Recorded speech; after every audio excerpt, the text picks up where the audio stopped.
किसानों को free training भी देता हूँ और इधर मछली पालन भी करता हूँ, जिससे कि जो जिनको रोज़गार नहीं है उनको रोज़गार मुहैया कराया जाए।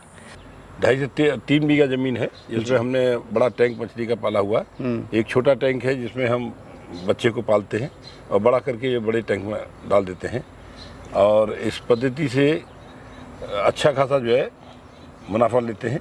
नमस्कार भाइयों, इंडियन फार्मिंग टेक्निकल चैनल में आपका एक बार फिर से स्वागत है। दोस्तों आज की वीडियो बहुत ही शानदार, बहुत ही कमाल की होने वाली है। आज हम बात करने वाले हैं इंटीग्रेटेड फार्मिंग मॉडल के बारे में। दोस्तों इंटीग्रेटेड फार्मिंग मॉडल क्या है, कैसे कर सकते हैं, क्या इससे फ़ायदा होता है नहीं होता है। दोस्तों आज हम पहुंचे हुए हैं गाज़ियाबाद में बहुत ही कमाल के इंटीग्रेटेड फार्मिंग मॉडल के बारे में पता करने के लिए। दोस्तों यहाँ पर सर ने मछलियाँ की हुई हैं, सब्जियाँ की हुई हैं, डेयरी की हुई है, साथ में देसी मुर्गी पालन भी किया हुआ है। दोस्तों कैसे आप इंटीग्रेटेड फार्मिंग मॉडल कर सकते हैं। और दोस्तों इस मॉडल की खास बात होती है कि आप कम जगह में ज़्यादा संसाधनों का प्रयोग करके एक अच्छी पैदावार, साथ में एक अच्छी इनकम ले सकते हैं। तो चलिए दोस्तों वीडियो शुरू करते हैं, जानते हैं सर के अनुभव के बारे में। सर नमस्कार। नमस्कार जी, नमस्कार नमस्कार। कैसे हैं सर?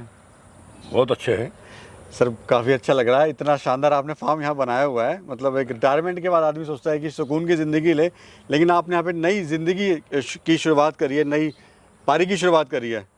तो हमारे जो दर्शक देख रहे हैं सर, अपना और अपना फार्म का परिचय दीजिए। नमस्कार किसान भाइयों, मैं Ashok Rana, retired deputy SP UP police से। मैं रिटायरमेंट के बाद में प्रकृति के नज़दीक रहना चाहता हूँ, इसलिए मैंने ये फार्म हाउस बनाया जी। और इसमें ऑर्गेनिक फार्मिंग के लिए किसानों को फ्री ट्रेनिंग भी देता हूँ और इधर मछली पालन भी करता हूँ, जिससे कि जो जिनको रोज़गार नहीं है उनको रोज़गार मुहैया कराया जाए। सर दो चीज़ें आपने देखी हैं, एक वो दौर जब आप पुलिस में थे, अधिकारी थे, बड़ी रैंक पे थे आप, और एक ये दौर जहाँ पर आप शांति से सुकून की ज़िंदगी आप जी रहे हैं। कैसा दोनों में सर आप कंपेयर करेंगे, कैसा आपको महसूस हो रहा है अभी? वो जीवन यापन करने के लिए नौकरी किया था जी। और पब्लिक से काफ़ी अटैचमेंट रहा। एक 38 साल की नौकरी पुलिस में सेवा करके अब चूँकि जो बाकी जीवन है वो प्रकृति के साथ शांति से और लोगों की भलाई के लिए, ये इसलिए फार्म हाउस खोला है कि लोगों को कम से कम, गरीब लोगों को जिनके पास बहुत छोटी छोटी ज़मीनें हैं, वो अपना जीवन यापन कर सकें। और इसमें ऑर्गेनिक फार्मिंग है, फिशरी का है, इसमें लोगों को जो है मैं ट्रेनिंग देता हूँ फ्री ऑफ कॉस्ट। जी। जो भी किसान जो है ऑर्गेनिक फार्मिंग के लिए या फिशरी के लिए जो ट्रेनिंग लेना चाहता है, एक तो लोगों के जुड़ के लोगों के लिए हेल्प भी आप करते हैं जी, उनकी सेवा का भी काम करते हैं। तो सर इसकी शुरुआत कब हुई थी, कितना समय आपको हो गया करते हुए? इसको हमने रिटायरमेंट से पहले ही इसको ऑर्गेनिक फार्मिंग का जो है स्टार्ट कर दिया था। धीरे धीरे फिर फिशरी पे आ गए हम लोग कि कम ज़मीन में हम फिशरी को कैसे पालन करें। छोटी ज़मीन पर सबसे ज़्यादा उत्पादन लेने के लिए वाई फ्लॉक फिशरी का पद्धति है, जिसके तहत लोगों को जो है यहाँ अवगत कराया जाता है और उनको मदद करते हैं कर जाती है, और जिससे लोगों की आय, मासिक आय, पर कैपिटा इनकम की बढ़ सके। सर मुझे बताइए, जो इंटीग्रेटेड फार्मिंग मॉडल होता है उसका सिद्धांत होता है कम जगह में ज़्यादा उत्पादन और ज़्यादा चीज़ें करना। जी। अगर हम बात करें, जैसे आपका एक मॉडल है, ये आपका मछली पालन जो है, कितने एरिया में आपने यहाँ पे किया हुआ है अभी? ये करीब ये 2.5 से 3 बीघा ज़मीन है जिसमें हमने बड़ा टैंक मछली का पाला हुआ है। एक छोटा टैंक है जिसमें हम बच्चे को पालते हैं और बड़ा करके ये बड़े टैंक में डाल देते हैं और इस पद्धति से अच्छा खासा जो है मुनाफा लेते हैं और इसी की वजह एक साइड इनकम है, जिससे इस फार्म का मेंटेनेंस बना रहे, चलता रहता है। तो कौन सी वैरायटी की आपने फिश इसमें डाली हुई है सर? फंगासिस में मछली है जिसको हम पालन करते हैं और इसको जो है ये 3 से 4 महीने, 6 महीने में जो है तैयार हो जाती है जी, और मार्केट को भेज दी जाती है। अभी कितने लॉट आप निकाल चुके हैं सर इससे? इसमें 2 लॉट निकाल गए हैं, करीब 30 कुंतल मछली निकाल दी है और संभवतः इतना ही मछली और निकल जानी चाहिए इसमें। और कितने की बिकी सर वो? करीब 3-3.5 लाख रुपए का इसका जो है 4 से 5 महीने में जी जी वो रेडी हो गया। और कहाँ बेची सर आपने? व्यापारी आते हैं जी, यहाँ से अपना जो है ले जाते हैं, रेट तय करके यहाँ से तौल के चली जाती है जी। हमको किसी मंडी में जाने की जरूरत नहीं है जी, व्यापारी यहीं आके जो है मछली को ले जाते हैं। मतलब जो मार्केटिंग की जो समस्या है वो बिल्कुल ही खत्म हो जाती है यहाँ हाँ हाँ, मार्केटिंग की समस्या नहीं रहती है जी। और जो लोग मछली का व्यापार करते हैं वो अपना जो है यहाँ अपना रेट तय करके तौल के ले जाते हैं। अच्छा, मैं देख रहा हूँ सर यहाँ पे छोटी सी आपने डेयरी भी करी हुई है, साथ में फ्रूट्स भी हैं, वेजिटेबल्स भी हैं, तो क्या ये एक दूसरे पे डिपेंड है, आपस में निर्भर हैं? जो हमको वर्मी कंपोस्ट चाहिए, खाद चाहिए, वो गाय से मिल जाती है। गाय से जो गोबर बनता है उसी खाद वर्मी कंपोस्ट बनाते हैं और हम उसमें ऑर्गेनिक फार्मिंग करते हैं जो अपने निजी इस्तेमाल के लिए है। दूध हमको मिलता है, या सब्जियां मिलती हैं, अनाज भी हम पैदा करते हैं जी। और फल फ्रूट में अमरूद है, आम है, जामुन है, ये सब जो है समय समय पर जो है ऋतु के हिसाब से मिल जाती है, इसका उपयोग करते हैं। सर आपने हमारे जो दर्शक हैं उनको बहुत ही अच्छा एक मॉडल यहाँ पेश करा है इंटीग्रेटेड फार्मिंग मॉडल का। मैं देखता हूँ लोग जो है गन्ना करते आ रहे हैं तो करते ही आ रहे हैं, अगर गेहूं करें तो गेहूं ही कर रहे हैं, लेकिन आपने मतलब एक अलग डिफरेंट तरह का कॉन्सेप्ट यहाँ लोगों के सामने रखा है और एक अच्छी जीवन यापन करने का भी एक अवसर लोगों को दिया है कि आप कम जगह में एक अच्छी इनकम ले सकते हैं। किसानों की परंपरागत, आज का किसान मेहनत नहीं करना चाहता है। गन्ने में उतनी लेबर नहीं है, उतनी लागत भी कम है, मेहनत भी कम है, और एक बार बो दिया वो काट के उसको ले जाते। तो सबसे कम मेहनत का काम किसान आज की तारीख में करने को तैयार है, मेहनत वाला काम करने को तैयार नहीं है। इसलिए वो गन्ने की जो है ज़्यादा उपज लेता है, और चूँकि वैरायटी गन्ने की अलग अलग है और उसमें उतना लेबर की समस्या नहीं आती है जितना इन ऑर्गेनिक फार्मिंग में, सब्जी में और फिशरी में होती है। तो लेबर से बचने के लिए किसान जो है सबसे ईजी और सस्ता उसको जो है उत्पादन चाहिए, इसलिए वो किसान परंपरागत खेती पे निर्भर है। तो सर जैसे अभी हम बात करें, आपका काफ़ी अच्छा खासा मॉडल है, तो कितनी लेबर की आपको आवश्यकता पड़ती है? हमसे 3 से 4 लेबर हमारे जो है ये इसमें काम कर जाती है। समय समय पर और लेबर की आवश्यकता होती है तो ऑन हायर करके हमारा ये 3-4 लेबर जो है परमानेंट है, बाकी जब जरूरत पड़ती है तो उसको हायर कर लेते हैं।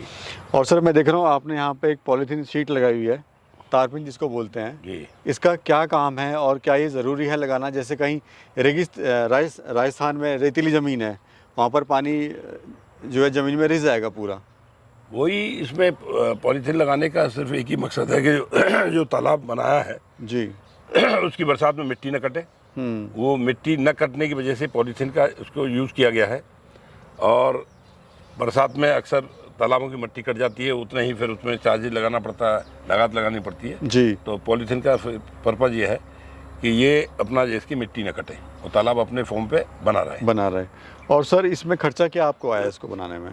इस तालाब को बनाने में कम से कम 4 लाख रुपए का खर्चा है। खुदाई है, फिर इसकी पिटाई भी की गई जी, फिर इसका वो लगाया गया है, एरेशन लगाई गई, इसमें एरेशन भी लगी हुई है जिससे कि मछली को ये ऑक्सीजन मिलती रहे जी जी, और उसको कोई किसी तरह की समस्या न हो। तो ये तो वन टाइम सर इन्वेस्टमेंट हुआ 4 लाख रुपए। बाकी छोटा मोटा जो इन्वेस्टमेंट है, जैसे कोई टूर फूट हो गई, वो हो गई, बाकी वो छोटा मोटा इन्वेस्टमेंट है इसमें जी। तो काम सर अच्छा है कि आप जो है कम जगह में और ज़्यादा मुनाफा ले सकते हैं, वही मछली पालन से, जहाँ पर इसको मार्केटिंग की कोई समस्या होती नहीं है इसमें जी।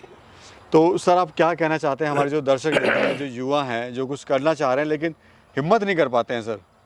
कम लागत में उतना प्रोडक्शन ले रहे हैं कि कम जगह में ज़्यादा मछली का पालन जो है बायोफ्लॉक पद्धति से करते हैं, जिसमें एरेशन लगती है और ये लेबर भी कम लगती है और इसका जो है प्रोडक्शन ठीक होता है, इसलिए बायोफ्लॉक को हमने चयनित किया। बायोफ्लॉक सिस्टम से हम जो है मछली पालन करते हैं। अच्छा, खाने में सर इनको आप क्या दे रहे हैं? फैक्ट्री मेड दाना भी है, जब बच्चा लेके आते हैं तो कम से कम 2 महीने दाना देते हैं।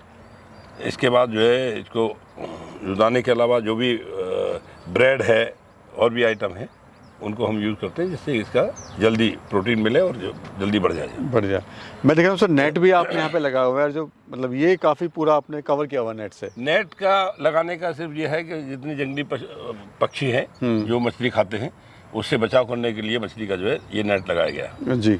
सर इसमें गवर्नमेंट से कोई सब्सिडी वगैरह मिलती है क्या? हाँ, गवर्नमेंट से सब्सिडी मिलती है जी। ये मत्स्य विभाग से जो है हमने भी इसी तालाब को लेने के लिए सब्सिडी ली है, और सरकार जो है ऐसे लोगों को जो मछली पालन करते हैं उनको 40% और 50% की सब्सिडी देती है, जिससे कि किसान आत्मनिर्भर बने और अपना जीवन यापन अच्छे से काट सके।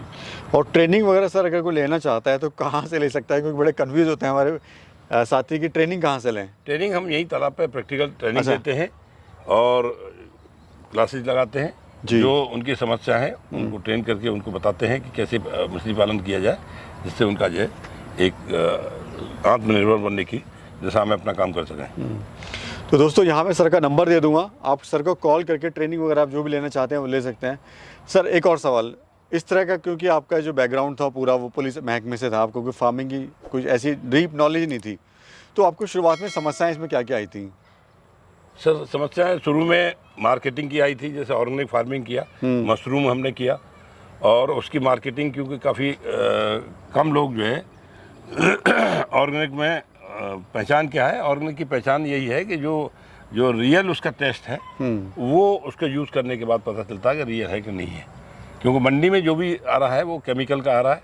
केमिकल रहित सब्जियां या अनाज जो भी खाएगा उससे तमाम गंभीर बीमारियों से छुटकारा मिलता है और अच्छा जीवन व्यतीत कर सकता है। इसलिए ऑर्गेनिक की तरफ सरकार भी काफ़ी जो है ध्यान दे रही है और किसानों को प्रमोट भी कर रही है कि जिससे कि जनता जो है जो रासायनिक चीज़ें खा रही है जिससे कैंसर जैसी गंभीर बीमारियों का उन्हें सामना करना पड़ता है।